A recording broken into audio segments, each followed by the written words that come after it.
இன்றைய நாள் வாக்குத்தத்த வசனம் தானியேல் 10:21. நான் உனக்கு தெரிவிப்பேன். ஆண்டவர் மறைவானவைகளை நமக்கு தெரிவிக்கிறார். சில நேரங்களிலே நம்முடைய வாழ்க்கை பாதை நமக்கு புரிவதில்லை. நாம் போக வேண்டிய வழிகளிலே நமக்கு ஒரு குழப்பம்.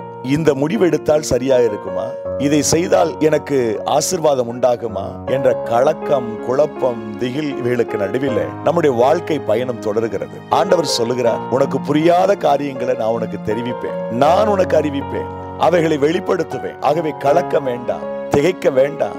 என்னுடைய வல்லமை மறைவானவைகளை வெளிப்படுத்தும் என்று கர்த்தர் சொல்லுகிறார். கர்த்தர் காரியத்தை வெளிப்படுத்த வேண்டுமானால் அவரையே சார்ந்து கொண்டு பரிசுத்தாவினுடைய துணையை பெற்றுக் கொண்டால் போதும், கர்த்தருடைய வசனத்தை பிடித்துக் கொண்டால் போதும், அவர் நமக்கு காரியங்களை தெரியப்படுத்துவார். இன்றைய நாள் உங்களுக்கு ஆசீர்வாதமான நாளாக இருப்பதாக. God bless you.